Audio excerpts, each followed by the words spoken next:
Good morning all of you. आज की अपनी इस लेक्चर में हम लोग क्लास 9th के लिए मैथमेटिक्स में थ्योरम 7.4 लेके आए हैं, जिसे कि हम लोग साइड साइड कॉन्ग्रुएंस रूल के नाम से भी जानते हैं। और इस रूल में हमें कहा जा रहा है if three sides of one triangle are equal to the three sides of another triangle then the two triangles are congruent. कहा जा रहा है किसी एक ट्रायंगल का यदि तीन साइड किसी दूसरे ट्रायंगल के तीनों साइड के इक्वल हो तो ये दोनों ट्रायंगल आपस में कॉन्ग्रुएंट होंगे। आते हैं इसी रूल को आगे हम लोग एक्सप्लेन करते हैं।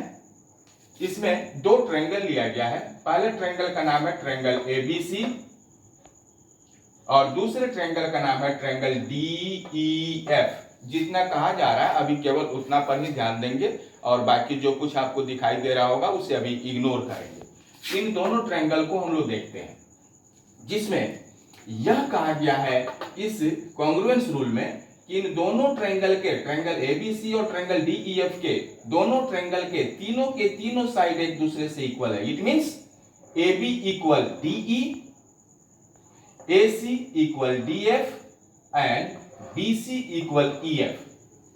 ये हमें गिवन है, तो हमें प्रूफ करने के लिए बोला जा रहा है, साबित करने के लिए बोला जा रहा है कि ट्रायंगल एबीसी और ट्रायंगल डीईएफ ये दोनों ट्रायंगल आपस में कॉन्ग्रुएंट होंगे। ये टू प्रूव में इस काम को प्रूव करने के लिए हम लोगों को कुछ कंस्ट्रक्शन करना होगा और कंस्ट्रक्शन करने से पहले हम लोग यह देख लें कि अपने ओरिजिनल ट्रायंगल एबीसी में यदि बीसी सबसे लंबा साइड है तो यहां EF भी सबसे लंबा साइड होगा DEF में, क्योंकि यह BC इस EF के बराबर है।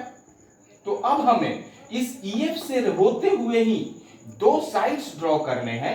ये साइड्स होंगे EG एंड FG। EG और FG को ड्रॉ किया और इस तरीके से ड्रॉ करते हैं, ऐसे ड्रॉ करते हैं कि यहां हमारा angle FEG, this angle equals angle CBA, this angle. साथ ही साथ EFG एंगल यानी this angle equals angle BCA यानी दिस एंगल। और यदि ऐसा है तो हम लोग प्रूफ में आगे चलते हैं और लिखते हैं in triangle ABC and triangle GEF। Triangle ABC और ट्रायंगल GEF नीचे वाले ट्रायंगल में, ऊपर वाले ट्रायंगल को अब नहीं देखिए अभी। इन दोनों ट्रायंगल में यहां क्लियरली कहा गया है कि angle BCA this angle equals angle EFG। Clear? और 20 ये कैसे इक्वल है? कंस्ट्रक्शन से अभी हम लोगों ने किया। और BC इक्वल EF या BC इस EF के बराबर है। ये कैसे? ये गिवन है।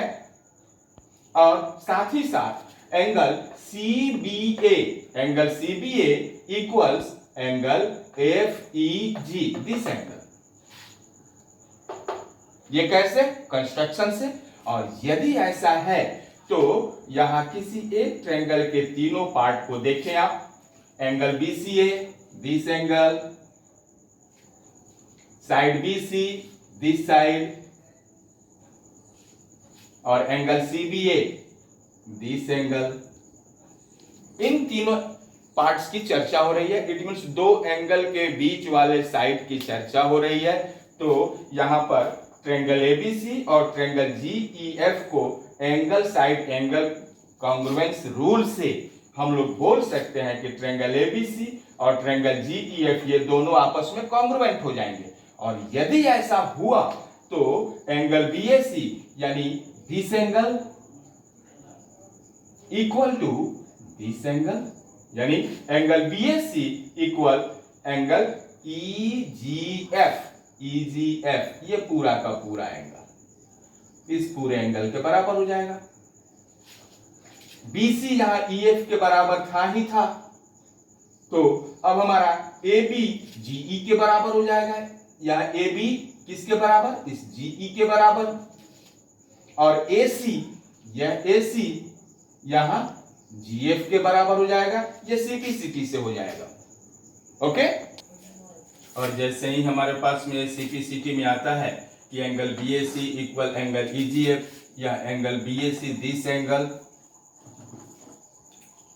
एंगल यदि हमारे ईजीएफ एंगल इस एंगल के बराबर है, और साथ ही साथ यह ए बी साइड यहाँ हमारे पास जीई साइड के बराबर है, और यह एसी साइड हमारे जीएफ साइड के बराबर, जो कि सीपी हो जाएगा यदि ट्रायंगल एबीसी और ट्रायंगल जीईएफ ये दोनों आपस में कॉन्ग्रुएंट है तो उसके आधार पर हम लोग आगे आते हैं। तो देखते हैं एंगल बीएसी, यह एंगल बीएसी जो है वो एंगल हमारे ईजीएफ एंगल के बराबर है, सीपी से हमें मिल रहा है।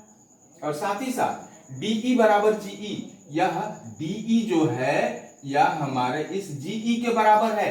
ध्यान रखें, यह डीई यहाँ एबी के बराबर भी है, तो यह एबी इस जीई के बराबर हो जाएगा, जिसकी चर्चा हम लोग आगे करेंगे। और यदि ये ऐसा है जो कि हमारा पास में यह डीई बराबर जीई आ रहा है, डीई बराबर जीई, तो हम लोग आगे बढ़ते हैं डीएफ बराबर जीए।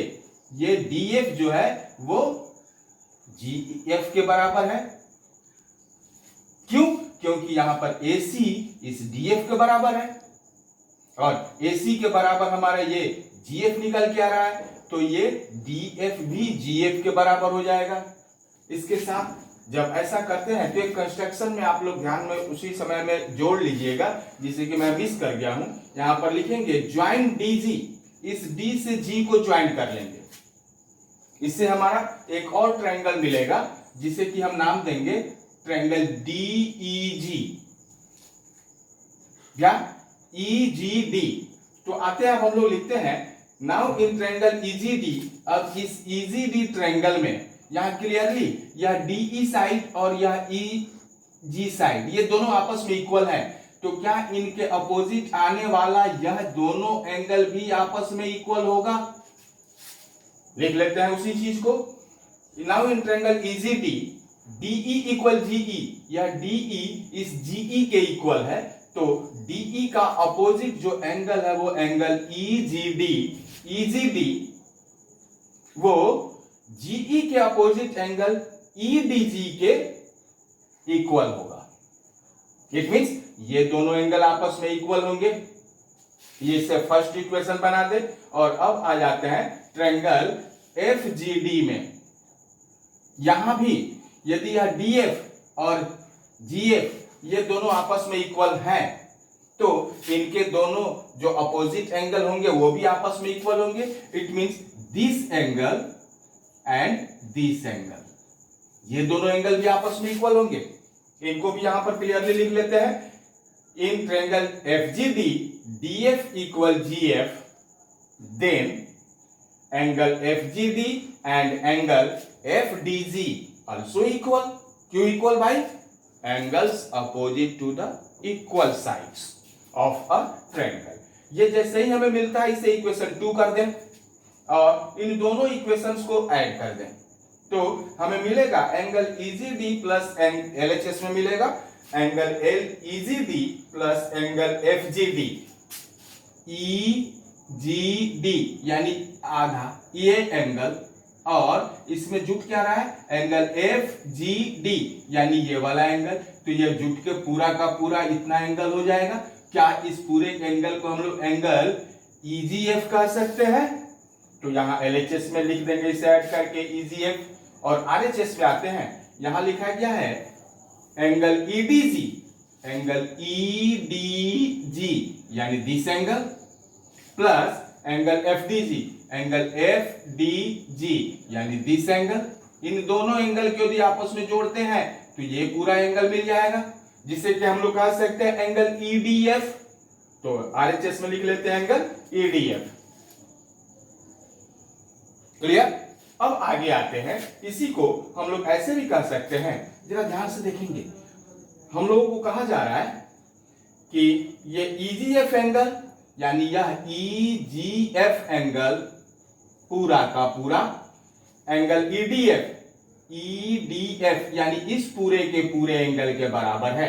तो अभी अभी हम लोगों ने साबित किया है कि एंगल BAC जो है, यह एंगल BAC, ये एंगल BAC या एंगल EGF के इक्वल है। यानी यह BAC इस EGF के इक्वल है और यह EGF इस EDF के इक्वल है। कुछ पता चल रहा है?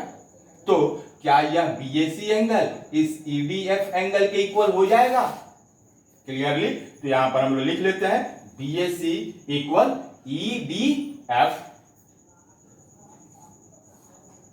ओके, नहीं होगा ये एबव प्रूव्ड नहीं लिखें, ठीक है। और इतना जैसे ही होता है तो हम लोग आ जाते हैं ट्रायंगल ABC और ट्रायंगल DEF में, जिसको कि हम लोग को कॉन्ग्रुएंट साबित करना था, उसमें आ जाते हैं। और तब यहां देखते हैं कि यहां का AB यहां DE के बराबर है, जो कि गिवन में आएगा, हमारे सामने में गिवन है, दिया हुआ है, तीनों साइड इक्वल है।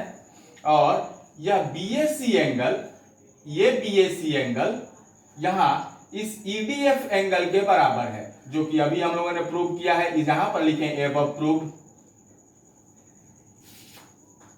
और यह AC इस DF के बराबर है। तो क्या यहां पर एंगल साइड एंगल क्राइटेरिया लगाकर इस ABC ट्रायंगल और DEF ट्रायंगल को कॉन्ग्रुएंट साबित किया जा सकता है? और यदि ऐसा है तो यही आपका थ्योरम की प्रूफ है। ओके।